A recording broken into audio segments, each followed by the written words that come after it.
Hello, guys and gals, me Mutahar, and do you guys ever think sometimes we're sitting at the end of the world, ladies and gentlemen? This video is not about to be doom and gloom. Actually, I have kind of a positive outlook at some of the stuff we're talking about. But ladies and gentlemen, do you ever notice how bad artificial intelligence can be when it starts affecting all of our lives in ways that we don't really want it to? Even if you don't interact with this demon, there are going to be moments where you will absolutely be facing the burn. Now, I don't know about you guys, but have you seen these RAM prices recently? 399 Canadian dolans for 2 by 16 gigabytes of RAM. Now, obviously, these prices may look pretty high to you, but the reality of it is that these prices have actually been just skyrocketing in a very short amount of time. In the last 18 months, if you look at these price trends, you can see that RAM used to be sitting at a pretty normal, healthy amount. You know, it fluctuated, ebbed and flowed a little bit. Until, of course, in the last few months when those prices actually skyrocketed across the board. You know, at some point, going to a computer site and just looking at RAM prices day by day almost makes it feel like you're looking at the stock market with various different tickers. So at this point in time, you might be wondering, Muda, why is the RAM so expensive? Now, remember back in the day when, companies like Nvidia started to cater their GPUs mostly for the AI guys? They were always the ones scalping these graphic cards because these graphics cards were used for massive AI calculations. So when it comes to things like RAM, for instance, RAM is super duper important when it comes to anything AI related. For instance, I have this Open Web UI interface. Now here I have a few models. For instance, I have Qwen 3 at 30 billion parameters. Now if I actually type something in here, for instance, help me study, it's actually going to be spinning up its system. Now at this moment in time, as it's thinking, you can see that it's actually processing relatively quickly because it's loaded this into my computer's memory. So for instance, if I show you what things are happening in the background, my RTX 4090 has a memory pool of 24 gigabytes of visual memory, VRAM. Now, of course, 21 gigabytes is being used right now with 88% GPU utilization. Yes, in order to produce this prompt, my graphics card had to pretty much act the same way it does when I'm playing a super high-end game with all the bells and whistles enabled. Now, if I ask the AI, why is vague a common distractor here, I can enter that, and of course the AI starts thinking. All of this processing power to generate all of these prompts. So now imagine if you're a big AI company or a tech startup and you want to have access to some of the biggest models in the game. This is a 30 billion parameter model. There are far larger models that exist in the 120 billion of parameters. If you're into agentic coding, there are models that go up to 480 billion parameters. And obviously at that point, the amount of VRAM that you need is insanely high. Even if you don't want to support any of these graphics cards, even if you can't afford these cards, you can oftentimes load a lot of these models into your RAM and have the CPU operate, albeit very slowly, and still run some of these models. Even if you don't have the GPU space to support it, let's say all you had was the RAM, you could still run some of these models on your local system. Granted, they will be substantially slower, but that's where it comes down to. Now, obviously, that's the technical reason why RAM prices are through the roof. It's because AI bros have decided that that is another avenue they're going down. They're going to be purchasing every single part, basically driving the average gamer, or really the average tech enthusiast, out of the market. So if you're wondering, Muda, how much is that Gabe Cube gonna cost? Whether this device is subsidized or not, it's gonna be expensive. And it's gonna be expensive in the same vein that any computer part that you want is expensive. Because that's just the world we live in now. A bunch of tech bros have decided to buy pretty much everything we want for such a demonic piece of technology. And no, I'm not being hyperbolic here. I'm just telling you exactly as things are. Now, what's really insane about all of this stuff to me is that, again, I'm not an anti-AI dude. At this point in time, I'll be completely real with you, the genie is out of the bottle. You know, earlier this year when I looked at things like DeepSeek, yes, it's only been about a year since I looked at that. DeepSeek was a technology that the Chinese had released open weighted, and it basically sparked what I would like to call the AI Cold War. Between the United States and China, billions, if not trillions of dollars are being invested in producing the next stage of artificial intelligences. That GPT 120 billion parameter model that I showed you, yeah, that's peeking through government sensitive files now. Yeah, no joke. Those open weight models are now coming to the United States military because that's the next stage for the US, right? Having AI calculate really serious military decisions entirely for the world. That's crazy shit. When it comes to the federal government of the United States, there are actual plans that are aiming to prevent state organizations from actually having some AI moderation. The AI Action Plan finds that AI is far too important to smother in bureaucracy at this early stage, whether at the state or federal level. There is lobbying going on to take away the little bit of regulations that we can put onto such a technology. Also, tech bros can be completely satiated because we live in this AI Cold War these days. Now, there's a lot of talk about this AI bubble that exists, and even the big players in the game like Google pretty much have admitted that if this bubble does pop,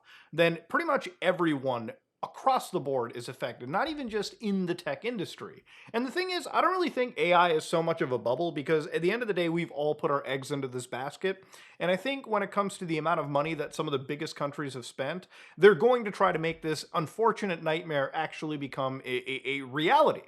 Now, the thing about artificial intelligence is that it is coming to a point where even people that have nothing to do with it have been so wholly affected by this nonsense. For instance, politicians in Georgia have actually been going up to their residents and talking about how much their power is going up. People that probably were not even using any of these AIs have decided that their power bills are going up through the roof because data centers are entering their actual local area, and the infrastructure and the cost that is associated with them unfortunately is passed down to the average person.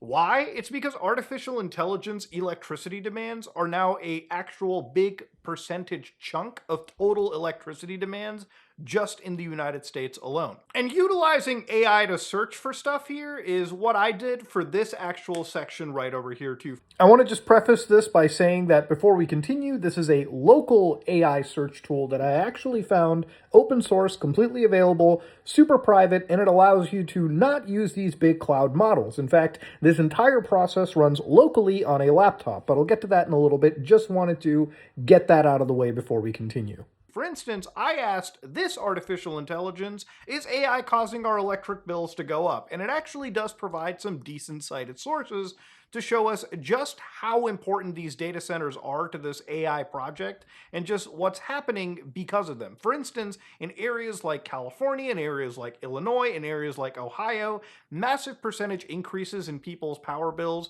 because of these data centers are just showing up across the board. You know, in a time when affordability is a fucking issue, imagine all of a sudden your bills going up. One of the most important bills, by the way, your hydro or electric bill, just skyrocketing because an AI data center has decided to pass on their infrastructure cost basically to you. So as they describe, capacity prices get passed down to the consumers in their utility bills. The data center load in PJM is also impacting prices in states that are not industry leaders such as New Jersey, where prices jumped about 20% year over year. And of course, a Democrat here won the governor's race, in part in promising to freeze those electric bill increases. Because like I said, affordability is a huge issue. When you start to notice one bill go up, and people are kind of just living paycheck to paycheck these days, this becomes a pretty huge deal. Now, it wasn't even until the other day that I saw that something regarding Google, where apparently now, I guess, Google's artificial intelligence is actually accessing some of your contents in your Gmails or various Google services. Now, according to Google, they're not really doing anything that they haven't done before. They're not actually reading through your emails, and I'm kind of somewhat inclined to believe them, because if it did come out that they were training their Gemini artificial intelligence on user information, especially by reading their private emails, that would probably be a pretty serious violation. But then again, we live in a world where many violations constantly occur. But anyways, going on to Gmail, for instance, one of the features people started looking at was turn on smart features in Gmail, Chat, and Meet. Now, a lot of people took this as if Gemini was looking into every single aspect of your actual personal correspondence and using that to train their artificial intelligence. But according to Google, they do not appear to be doing that, so I guess take it how you will. But the thing about all of this is that ultimately, Google also released Gemini 3 alongside Nano Banana Pro, which is generating some of the most insanely realistic looking images that I've seen. Now, a few days ago on the old 4chan, I noticed that there was an image floating around where old Donnie Trump was giving head to Clinton. Now, this image floated around on Twitter and a lot of social media sites, and there were people who genuinely didn't know if this image was actually real or not. Now, this image looks pretty startlingly real, and again, AI image generation has gotten to a point where it is absolutely getting to an area where even I'm confused about it. Obviously, this image isn't real. If you look closely at the books in the bookshelf, it is not real. There is even a hidden watermark called Synth ID embedded within this image, but it didn't really matter. People were throwing this into AI image checkers that apparently said that this was a human, non-AI generated image.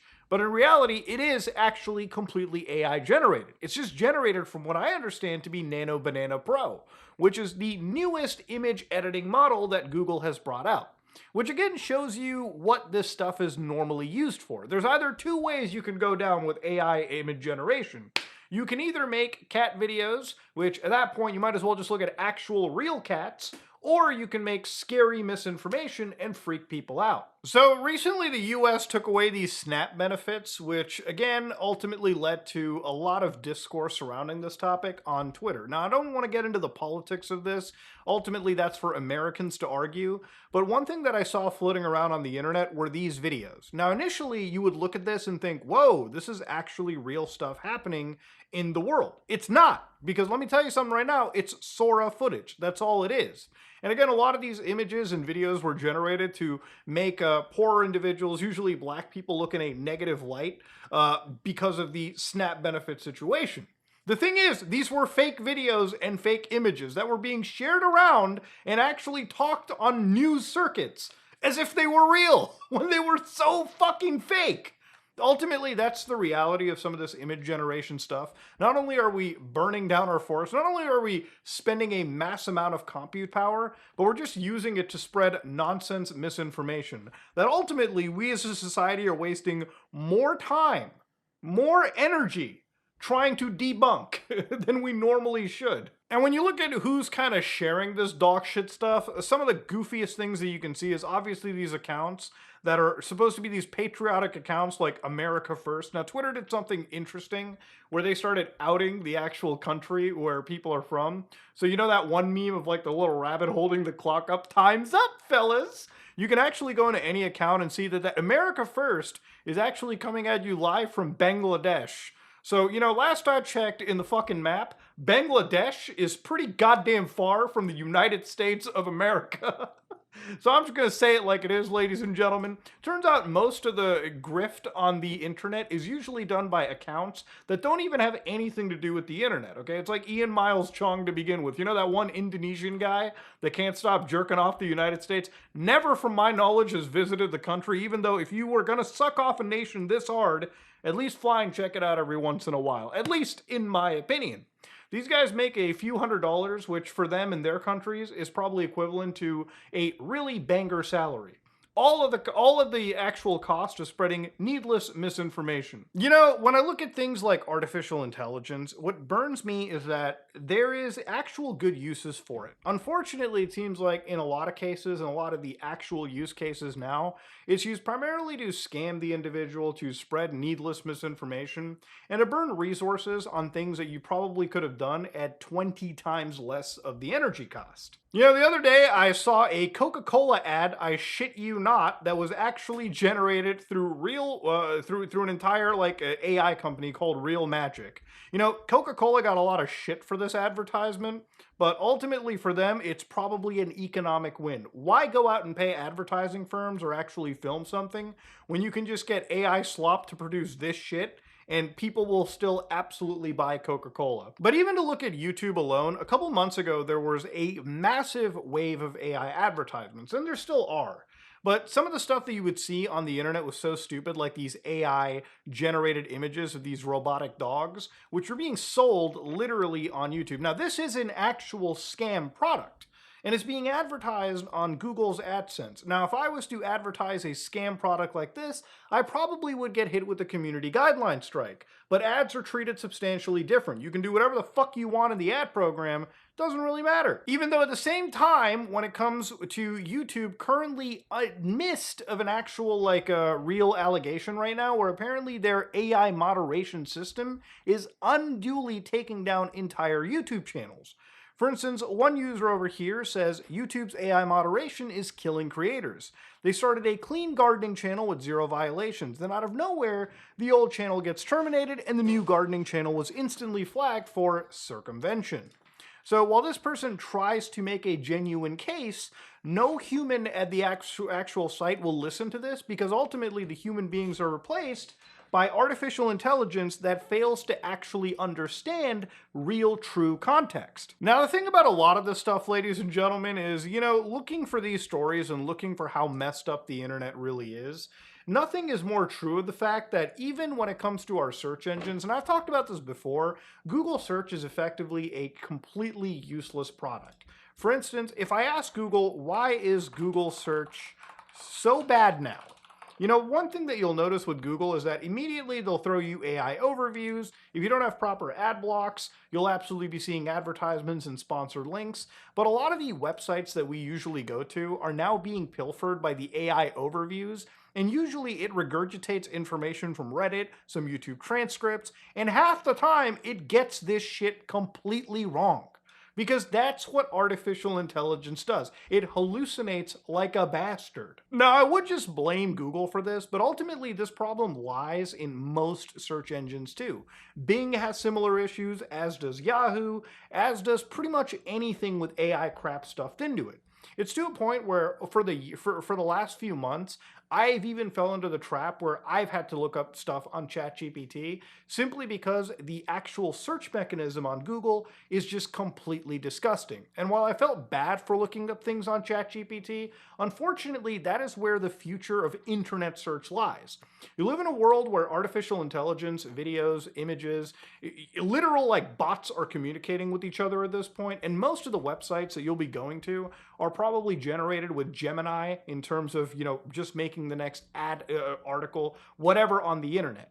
And the thing is, we're losing that sort of human touch. It's to a point where in the last few months, I've mostly been on places like 4chan simply because I've been using it as a way to actually communicate with human beings. I'm trying to find old school forums. Hell, I've even been on Dread to the point where, I'm just browsing the dark web, because at least I know that the people on there are actual human beings, or at least more human than whatever I'm seeing on the actual clear web. Now, there's entire companies like Perplexity, for instance, that exist as answer engines. So, for instance, a lot of people use artificial intelligences like this to search for things on the internet. And I fucking hate this kind of crap. And I'll tell you why. We've moved to a point where a lot of the stuff that we want to do in terms of our personal information is now being slowly but surely taken away from us. Whether you use Gemini, whether you use ChatGPT, whether you use any of these services, not only are they incredibly computationally expensive, but the amount of information that they're yoinking from you, the amount of information they want, whether they want you to upload your photos, your videos, yada, yada, yada, all this stuff is being taken from you just to train these models into hallucinating more and more down the road. I don't want to live in a world where trying to search for stuff on the internet means that an AI company gets to profile every single thing that I do. So at least for this video, I want to at least show you how you can kind of search for things on the internet, all at least in a self-hosted manner. Now, thank God for local artificial intelligence like Olama, where I can actually use AI models on my local hardware without ever touching any of these services on the internet. So lately, to make my internet experience better, I've been using things like Seer XNG. Now, I've shown you how Docker works, but basically I have a few Docker containers that I've set up. Like, for instance, Olama, Seer XNG, OpenWeb UI, a lot of these things run on my local server. Basically what it does is it allows me to connect to Seer XNG on my local system and search for anything that I want on the internet. So for instance, if I ask Seer XNG why is AI raising my electricity costs, I actually get results that matter more than any other search engine that I can find on the internet. But because I have a local search engine, I can also feed the search into my local artificial intelligence and get those ChatGPT-like results, all private focused and using my local hardware. Now, something that I found that was really interesting was, like I showed you with Perplexity, there was one search engine that blew my mind. Now, this is a open source project that I'm about to show you called Perplexica. So for instance, this open source project recently, from my understanding, came out probably about a year ago, where it takes the fun of Perplexity, but actually makes it open source. So for instance, I have this running on my actual MacBook behind me. So if I patch into this actual tool right over here, you can see that I can actually use a local Seer XNG model simply by going to their actual GitHub page. You can copy one command, feed it into Docker, and it actually bundles single thing that you need into this simple Docker container. So utilizing another program like LM Studio, I downloaded a 30 billion parameter model, but you can actually use something that's 8 billion parameters, maybe even something a little less if you don't have that level of hardware. My MacBook, thankfully, had 64 gigs of RAM, so I could just pop that 30 billion parameter model in and actually have a good time. So when I fed everything into it, what I found was a search engine that allowed me to actually use these AI search tools in a private manner. So instead of paying companies like Perplexity or ChatGPT or Google Gemini, when you run out of your free or paid tier or whatever the hell it is, you can actually utilize this tool, right? It's totally self-hosted, totally runs on your own system. And again, you can browse common tasks over here. Like for instance, if I ask it, is Google Gemini now reading user emails? And of course, I can actually change the option. So for instance, I can do it balanced. They have a quality option that'll come somewhat down the road. But the moment I hit enter over here and I make sure I pick that specific model that I need, I just hit enter. And ladies and gentlemen, within seconds, it's going to do the actual search for me. And it's actually going to print me the AI overview that, in my opinion, can actually be better than whatever crap you read on the actual the paid for artificial intelligence solutions. So for instance, it actually spits out the answer. Now again, obviously always fact check it, but it does provide you almost every single source that it looks at, which is usually Reddit or AOL, 9to5 Google, and all these various other sources, even videos and images that it can find too. Like for instance, I can even ask it, does Google Gemini use my email data for training its AI models? A local laptop is doing this AI search for me. And again, not only does it say, no, Google Gemini does not use your email data, it also provides you various sources that you can actually click on. So there's no reason for you to ever go to these big companies for such a technology when a lot of it can actually be self-hosted. And the reason I walked you down this road is because I feel like we're at a point where a lot of these companies don't want you to really play around with this stuff, or at least the self-hosted stuff, the local models, because ultimately it's just a privacy hunting game for these people. It's an ability for them to sell a product that they can eventually make trillions and billions of dollars on by making tons of data centers, raising a whole bunch of capital, when in reality, look, this technology is not going away anywhere.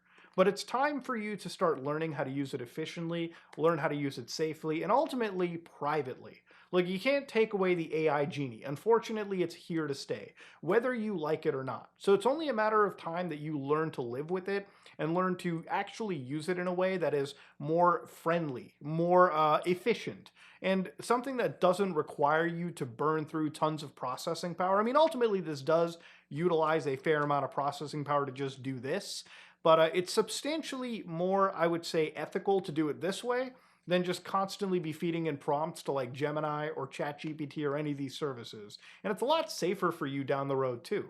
I signed into my ChatGPT account and it started saying that I was an underage person and it asked me for my ID. And at that point, I basically can tell OpenAI to go fuck themselves because I would rather actually just use local models that don't ask me to give up my privacy simply if I need to browse the internet. And it's kind of sad that I have to do this just to do searches on the internet because actual internet search sucks so bad these days. But unfortunately, that's the world we're headed to. The internet is a place where I really had a lot of joy with for a while. Unfortunately, it seems like a lot of these big companies want to take it to a place where not only is it more monitored, but it's substantially much more of a slog to get through. So, ladies and gentlemen, let me know what you thought about today's video. I just wanted to kind of vent about this. I wanted to talk about a lot of these like issues that I've been seeing surrounding this topic. And ultimately, I would say when it comes to a lot of artificial intelligence, I want to say that 90% of the shit that I've seen over the course of the years that this technology has been active is not good. I haven't seen much good uses for this. Even the uses that I kind of touted, like medical reasons, a lot of those uses are kind of tied to machine learning stuff, not even the LLM crap that we're seeing this day. The stuff that's actually spending a lot of resources for very little gain. So yeah, ladies and gentlemen, the AI world is making our computers more expensive. They're making our electric bills more expensive. They're ruining the shit out of our internet. They're making the internet just a nuisance to work with, especially when it comes with misinformation and just generally figuring out if the people you're even interacting with are human beings or actual bots. There are ways out of this. There are ethical ways to use this artificial intelligence, but I think more importantly, it's time that we all kind of like take a real deep breath and look at the trajectory we're headed down. I don't think it's good to have companies like Google, to have companies like OpenAI, to have companies like Microsoft, Grok, or any of these organizations literally siphoning our data, literally taking away the tiny bits of privacy that we have to make the internet a substantially shittier place at the end of the day. Ladies and gentlemen, if you like what you saw, please like, comment, and subscribe. Dislike if you dislike it. I am out.